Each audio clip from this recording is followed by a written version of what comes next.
I read a post on another forum about a woman saying that she was in love with a married man who doesn't want to leave his wife. The comment section was wild, saying things like she was just worthless and that a married man would never leave his wife for her. So I am asking men who cheated, no judgment here. Do you look down on your mistress? Do you believe that they are complete idiots for falling for you? Sorry for my bad English. Story 1. I feel bad for using her to escape a bad relationship. If I could redo it, I would leave my ex and give things a real shot with her. But after the way it all played out, it felt best to just let things end. Story 2. I was in a dead bedroom situation where I had been married for 10 years, and for at least 8 of those years it was sex maybe once or twice a year. A woman I worked with, who is 7 years younger than I am, started to make passes at me. I finally felt sexy again. She knew I was married, but apparently, one of my colleagues told her his wife is a bad person. Within a few weeks of our escalating flirtations, we were having sex. Within 4 months, I had asked my wife for a divorce. As my grandmother liked to say, life is too short to be unhappy. I married her 3 years after my divorce became final. 12 years and 3 kids later, I would say I made the right choice. Story 3. I have never had a mistress or cheated on any partner, but a friend, is doing that. His wife knows about this other woman but doesn't say much as long as he is giving her money for her and the kids. She is willing to look the other way. He is going to make the mistress his second wife, though, because, ironically, he is more upset that his wife doesn't seem to care that he has a mistress. So, in his mind, he wants to ruin her happiness by pitting his mistress against his wife by purposely giving his mistress a luxurious life but just giving the bare minimum to his wife. When people ask why he wants to ruin the happiness of his wife, it is because she admitted she still loves her first boyfriend. Theirs is an arranged marriage. Even worse is that he is infatuated with his wife's 19-year-old niece, whom he is acting as a sugar daddy to. It's weird. He brings her around to introduce her to us like she is some possession. I try my best to steer clear of him as I don't agree with his way of life, but as the other guys consider him one of the boys, I just keep a cordial distance from him because I know when his life implodes with all this drama, he is not going to be the great guy the rest think he is. Story 4. I cheated and got caught after a 3-year affair. I was in a sexless marriage for years, and there was no love anymore. Our relationship was cold and robotic. I met a woman who was also married and in a difficult situation as well. We started out just complaining about our spouses, which slowly escalated into hanging out outside of work and eventually having an affair. Our first sexual encounter was easily one of the best, as we were both very attracted to each other and stuck in very difficult situations. We were really into each other, and we spent a lot of time together. I got caught because her husband found out about the affair and contacted my wife on social media about it.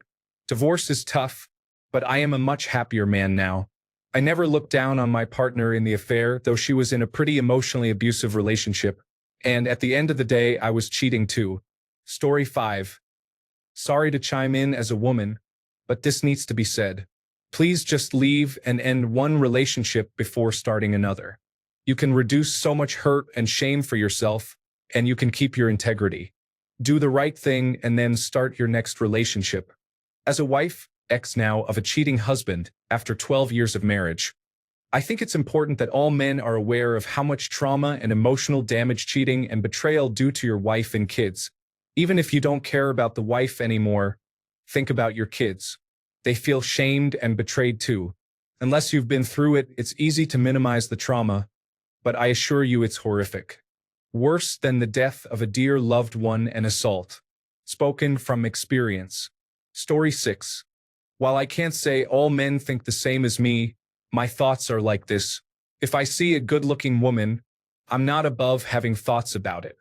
I personally believe that a big part of making sure you're not going to cheat is not putting yourself in positions to have the opportunity because, like when I quit smoking before, the problem isn't that you say, no, I do not want a cigarette one time and you win.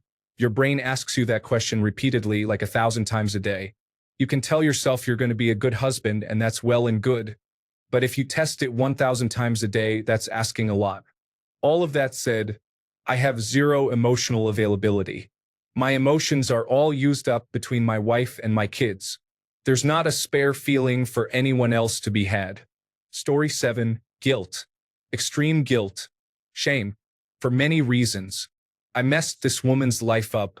It's been over a year since I broke things off, and she still talks about me to coworkers. She said she would marry me in a heartbeat, and I said if she'd agree to a prenuptial agreement, then yes. She refused. I got the impression she was after me as a way out. She makes $40,000 a year, and I make 10 times that. I ran into her months ago, randomly. She got tears in her eyes and hugged me before I could say or do a thing, telling me how much she missed me. I knew in that moment it wasn't the money. She loved me truly and deeply in a way that I couldn't return, and I've been in that position before. I know how much it sucks to have love not being returned. She loved me, and I destroyed her, making her think I'd leave my wife, which I honestly had planned on doing. I had talked to divorce attorneys, but ultimately I just couldn't. I hate myself for it. I hate that I cheated on my wife. I hate that I lost my affair partner as my best friend. I hate that I hurt two people that I supposedly loved. To answer the question, no, she's not an idiot. We fell in love. We are extremely compatible, and the sex was the best I've ever had. There was a deep, deep connection there unlike anything I've had before or since. I don't look down on her at all. My wife found out and we are working through it. I am doing better as a husband and a father. I try to make up for what I did every day, even though I know I never will. I'm not going to stop trying. Story 8.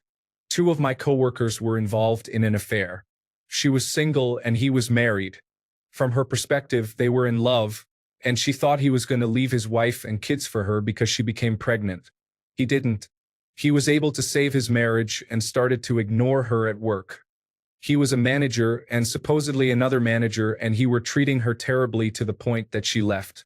They all made her seem crazy and obsessed, and for about 3 years he was all she talked about. It's all over, but now she's a single mom, and everything is great for him. Story 9. Almost never. The reason we fell for them in the first place is they showed us a tenderness and softness we rarely experience in our own marriages.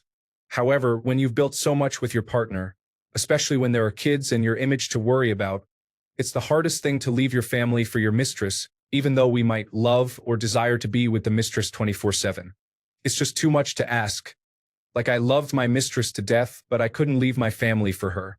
A part of me thinks that she's sometimes being foolish to continue entertaining me, but I usually voice my concern for the way things seem to be going, tell them how it's going to go if we keep this up, what's going to happen if I have to make a choice, and they still rather be with you even though you have a whole family you're not going to leave. So maybe they are foolish, but they might say they are just trying to live and do what makes them happy as well. In all honesty, I think mistresses get the worst deal out of everyone in the picture. Story 10. Men who cheat are definitely an issue, but women who accept the bare minimum are as well. As many men have mentioned in this thread, if you truly love your significant other or family and are giving your all, you have no time to fool around with someone else. Healthy relationships leave time for hobbies and activities, not time to have a whole other relationship. Story 11. I have more respect for her than any other woman or person in general I have ever met. We fell in love at the least convenient time. It was so unexpected. My whole life was basically planned out, and I was excited about it. My ex and I were not a perfect match, but I expected it to last the rest of my life. Then I met my current partner. There was something undeniable about our connection. I know it does not usually work out like that, but I found my forever person after I thought I had found my person. It was so painful to end my marriage, and I struggled with it for a while, but everything has been worth it.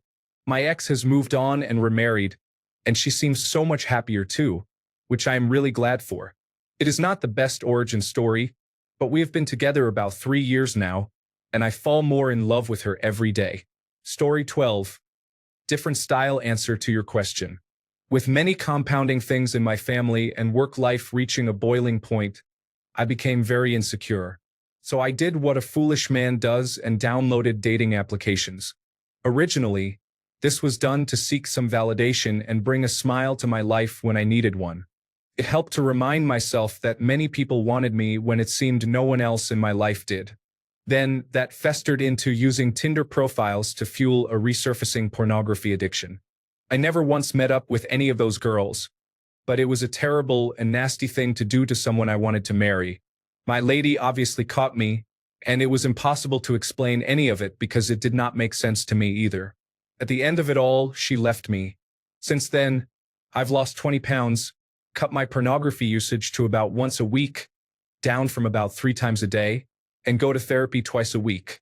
Overall, I would not recommend a mistress of any type. Just be a man and communicate with your significant other about the problems you are going through. Story 13. I'm going to give you some perspective as the other woman. Men who cheat aren't doing it because they don't, for the most part, get affection at home. They cheat because they want the initial spark they first had when they started that relationship. They want the appreciation that they had that they no longer get, which happens a lot in long-term relationships. Men cheat for validation versus actual sexual reasons. I have been the other woman a number of times, and all of the men I have been with were broken, trying to find ways to feel whole again, trying to escape from their own demons. Unable to feel complete or whole within their relationships, they would seek outside sources. Most of these men are unaware that's why they're doing this. I'm not saying it's right. I'm also not saying it's wrong. It is what it is. Most people don't have enough self-awareness to realize that they're self-sabotaging their own lives. Story 14. Not me personally, but my uncle was married to my aunt for over 20 years before it was revealed he was having an affair. My aunt was neurotic and he was always working. Neither of them were happy. It was a poor way to handle it, but he is now remarried to his mistress, has a child with her, and is the happiest I've ever seen him in my entire life. Story 15. She was and is my dream woman. Every single thing about her was exactly what I was looking for. And she came into my life as the girlfriend of my friend a few months after I had given up looking for her and settled to have a family. I never said anything to anyone. We got close as friends over the years, but never crossed the line in any way. Both couples got married and had kids. 15 years later, both marriages were struggling, and the woman and I supported each other in a hang in there, things will get better type of support. Still, no boundaries were crossed. And then one day things seemed different. Hello and goodbye hugs were closer and longer. She seemed to want to be by me more. She would brush against me occasionally. And I, someone who has pretty much been invisible to women my whole life, didn't really pick up on it until one day, at a wedding, she asked me to dance, and she just kept looking at me and smiling. So then I asked her about us and if it was something she was interested in. She said yes, so we made plans to have an affair. It went on for 5 to 6 years, and I was in heaven. We both couldn't quite get a divorce for reasons I can't really say, until about 5 more years. Then one day, after being able to spend a wonderful morning together, one of the happiest days of my life, she decided at some point that day that we were done. She never said anything to me, and we still haven't discussed it over 10 years later. I just noticed that she didn't seem to want to talk anymore. Hugs, hello, and goodbye weren't as emotional. She would look away when I looked at her. And any attempts to schedule times to get together were either just ignored or were turned down. Eventually, I got the hint. It broke me. I had spent 30 years of my life looking for the perfect girl, and then she just ghosted me in the end. I believe I was just a revenge affair to make her feel better about her situation. But once she decided to get a divorce, she didn't need me anymore. Then, 2 years later, she came back asking for support with her current boyfriend, and then she told me things about that relationship that just crushed my soul. I don't think I could ever be with another woman after that. And now, after supporting her for 30 years, she has ghosted me yet again, knowing fully how I feel, leaving me to rot trying to forget everything about her. I guess you can say I got what I deserved.